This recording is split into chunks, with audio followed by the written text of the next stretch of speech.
J'ai honte. J'ai honte de mon pays. J'ai honte de porter le 237. J'ai honte d'être camerounaise. J'ai mal. Pourquoi? Parce qu'aujourd'hui, nos hôpitaux se sont transformés en cimetières. C'est-à-dire, tu ne peux plus compter. L'hôpital normalement est fait pour accueillir les malades, pour subvenir à leurs besoins et pour s'occuper d'eux. Mais aujourd'hui, les hôpitaux d'aujourd'hui, c'est si on ne nous paye pas, on ne soigne pas les malades. En moins de 2 mois, j'ai eu 4 proches qui sont morts dans l'hôpital La Quintini. 4 proches qui sont morts, parmi lesquels 2 enfants. Un nourrisson de 5 mois et un autre qui venait de naître. Pour manque de soins. Je déteste être camerounaise. J'ai honte de mon pays. J'ai honte du 237 que si tu n'as pas les moyens, on ne te soigne pas. J'ai l'impression que la vie d'un être humain, ce sont des cheveux indiens ou des cheveux naturels. Tu peux le raser, ça pousse. Un être humain, quand il meurt, il ne revient pas. Je ne sais pas si vous êtes des cannibales, des hypocrites, des mesquins ou des cruels. Je ne sais pas si vous avez une pierre à la place du cœur. 4 décès en moins de 2 mois à l'hôpital La Quintini. À cause de quoi? Vous pouvez me le dire. À cause de quoi?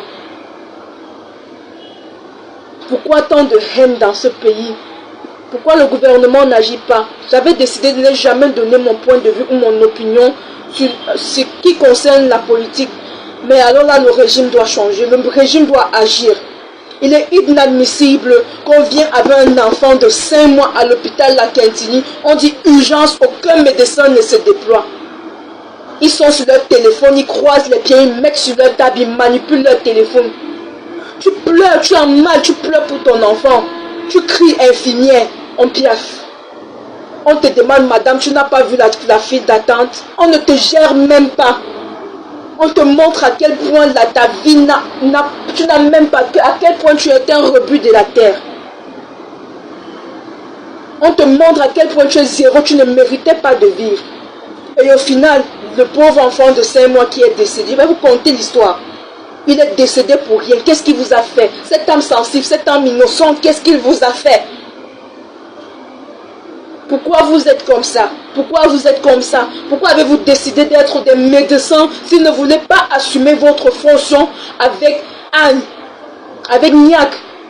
Vous avez prêté serment pour faire quoi? Pour faire plaisir à vos juges? Vous avez prêté serment. Vous avez prêté serment pour foutre quoi avec? Vous avez des gros diplômes pour voir des gens mourir. Vous transformez des hôpitaux en morgue, en cimetière. L'hôpital de La Quintini, maintenant, quand quelqu'un est malade, un des grands préfère rester à la maison parce qu'on a peur de l'hôpital La Quintini. Mieux vaut mourir chez soi que d'aller mourir dans ce cimetière-là. On fait des dons de sang gratuitement chaque année. Mais la poche de sang coûte 15 000 francs. J'offre mon sang pour que vous le revendiez à 15 000 francs. Quelque chose, vous faites des campagnes, c'est gratuit, mais vous venez le vendre à 15 000 francs. Et pourquoi tout ça? Pourquoi ça vous sert à quoi? Non, soyons sérieux. Pourquoi le ministre de la Santé ne descend pas dans ces hôpitaux-là? Il n'a pas besoin de descendre lui-même, mais envoyer, je ne sais pas, une sorte des espions, envoyer des espions qui se font passer pour des malades pour voir ce que nous on endure. Ne venez pas la nuit, vous ne voyez pas ce qui se passe. Vous ne voyez pas ce qui se passe la nuit. Envoyez vos familles là-bas, juste pour voir. Tant que tu veux accoucher, tu es dans des difficultés, on te demande un montant exorbitant. Soigner et séquestrer même la personne à l'hôpital, on va finir par gérer. Mais vous dites que tant qu'il n'y a pas l'argent, vous ne soignez pas. Et quand la personne meurt dans vos bras, ça vous fait plaisir, ça vous fait du bien. L'histoire, je veux la conter. Hier, il y a un de mes proches.